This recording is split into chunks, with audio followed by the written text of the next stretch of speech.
Hello बच्चों, कैसे हैं आप? उम्मीद करती हूँ आप बढ़िया और एकदम मज़े में होंगे, खुश होंगे, एंजॉय कर रहे होंगे अपनी लाइफ को। बिल्कुल स्वस्थ रहिए, मस्त रहिए और खुश रहिए।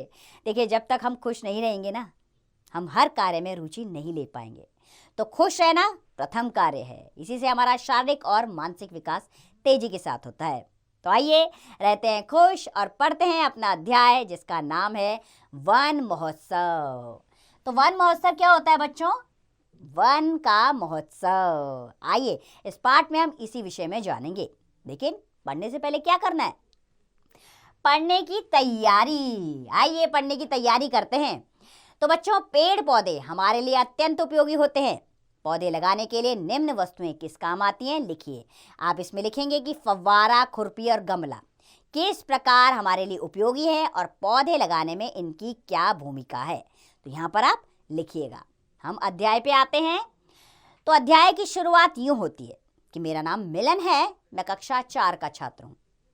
आज मेरे विद्यालय में वन महोत्सव का कार्यक्रम आयोजित हुआ है। किसका कार्यक्रम हो रहा है बच्चों विद्यालय में? विद्यालय यानी कि स्कूल। तो स्कूल में वन महोत्सव का कार्यक्रम आयोजित हुआ है।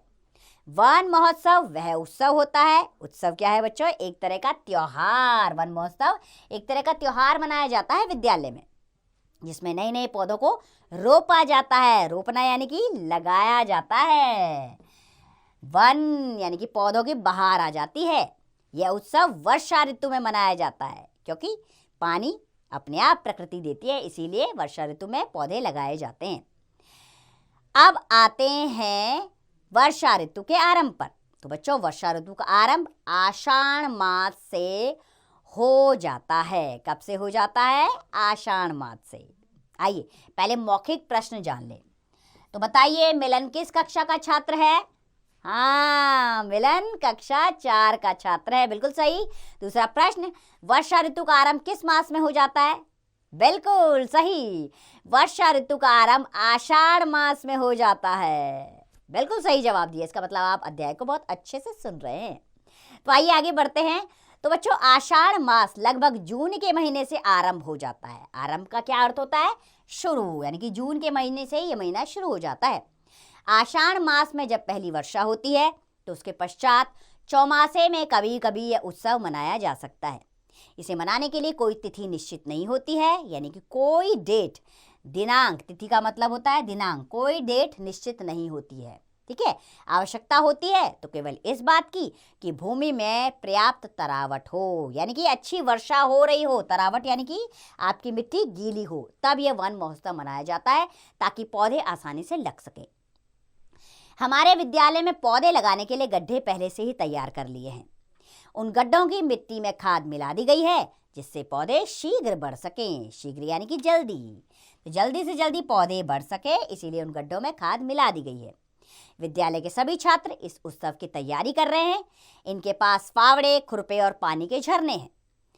इस कार्यक्रम के लिए मुख्य अतिथि हमारे विद्यालय के भूतपूर्व प्रधानाचार्य जी हैं। भूतपूर्व यानी कि जो पहले हमारे यहाँ प्रधानाचार्य थे, वो मुख्य अतिथि के रूप में हैं।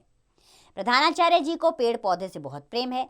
वह चाहते हैं कि विद्यालय के मैदान में खूब हरियाली हो और सभी पेड़ पौधों से प्रेम करें, इसीलिए वन महोत्सव का कार्यक्रम आयोजित है।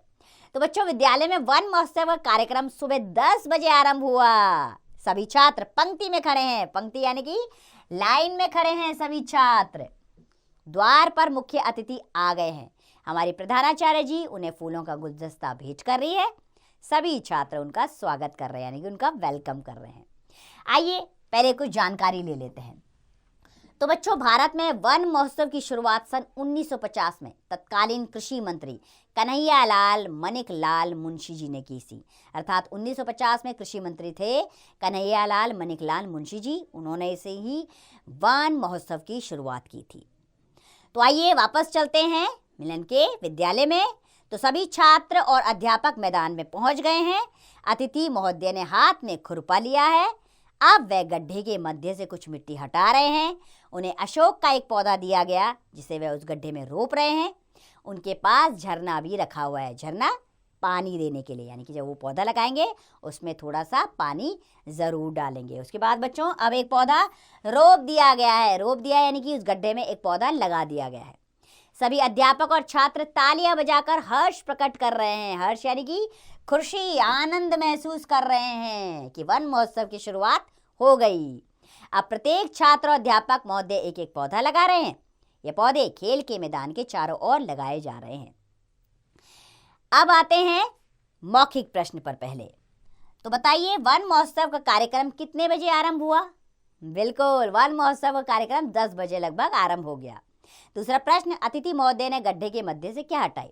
तो अतिथि महोदय ने गड्ढे के मध्य से थोड़ी सी मिट्टी हटाई। हाँ, तो जब सभी ने ताली बजाकर हर्ष प्रकट किया तो सभी छात्र और अध्यापक ने एक एक पौधे लगाए, और ये पौधे कहाँ लगाए गए? खेल के मैदान के चारों ओर। हमारे खेल के मैदान में प्रतिवर्ष यानी कि हर साल प्रतिवर्ष पौधे लगाए जाते हैं। ये पौधे बड़े होकर पेड़ बन जाते हैं। पिछले वर्ष हमने नीम, बबूल और तुलसी के पौधे लगाए थे। इस वर्ष हमने आम, जामुन, शहतूत के पौधे लगाए हैं। प्रत्येक 2 पौधों के बीच में पर्याप्त अंतर रखा गया है ताकि सभी पौधे अच्छी प्रकार से बढ़ सके और फैल सकें। अंतर रखना जरूरी है पौधों के बीच में, ताकि उनके टहनियाँ आपस में ना टकराएं और वो टूटे ना। तो इस प्रकार विद्यालय में बहुत अच्छा वन महोत्सव मनाया जा रहा है। तो चलिए आगे बढ़ते हैं इसमें। तो बच्चों, पौधों की सुरक्षा हेतु उनके चारों ओर तारों की बाड़ लगा दी गई है ताकि उन्हें कोई तोड़े नहीं। माली इन पौधों की नियमित रूप से देखभाल करेगा। नियमित यानी कि बिल्कुल सही समय पर और सही तरीके से इन पौधों की देखभाल माली करेंगे। अब वन महोत्सव से संबंधित सभा हो रही है। अतिथि महोदय वन महोत्सव के महत्व को समझा रहे हैं। महत्व यानी कि इम्पोर्टेंस, यानी कि अतिथि महोदय बता रहे हैं कि वन महोत्सव हमारे लिए किस प्रकार लाभकारी है। अंत में मेरी कक्षा के बच्चे एक कविता सुना रहे हैं। तो कविता कौन सी है? वन महोत्सव चलो मनाएं, वन महोत्सव चलो मनाएं। कौन सी कविता आ रही है? ये वाली। वन महोत्सव चलो मनाएं, धरती सारी हरी बनाएं, बढ़ेंगे पौधे, भूमि सजेगी, शीतल छाया हमें मिलेगी, वायु होगी शुद्ध निरंतर, वायु होगी शुद्ध निरंतर, श्वास चलेगा बाहर अंदर, हरा स्वर्ण हम सभी उगाएं, वन महोत्सव चलो मनाएं। तो देखा, सभी बच्चे कितने आनंदित महसूस कर रहे हैं क्योंकि वन महोत्सव कार्यक्रम है ही इतना सुंदर। इसमें पौधे लगाए जाते हैं। पौधे लगाने बच्चों को बहुत पसंद होते हैं और जिससे चारों तरफ हरियाली आती है और ये हमारे वातावरण को शुद्ध बनाते हैं। तो बच्चों, आपके विद्यालय में भी वन महोत्सव का कार्यक्रम मनाया जाता होगा, अवश्य मनाया जाता होगा। आप भी इसमें बढ़ चढ़कर भाग लीजिए और पौधे लगाइए और अपने वातावरण को शुद्ध बनाइए और अपने लिए जीवन सुरक्षित कर दीजिए। मुझे पूरी उम्मीद है कि इस पाठ में मनाए जाने वाले वन महोत्सव का संबंध आपके विद्यालय से भी ज़रूर होगा और आप भी इस प्रकार वन महोत्सव विद्यालय में मनाते होंगे। तो बस इसी तरह अपने कार्यक्रम को जारी रखिए, पौधों की सुरक्षा कीजिए, उन्हें विशालकाय वृक्ष में तब्दील कीजिए। स्वस्थ रहिए, मस्त रहिए, खुश रहिए और इस पाठ का अभ्यास कार्य स्वयं कीजिए।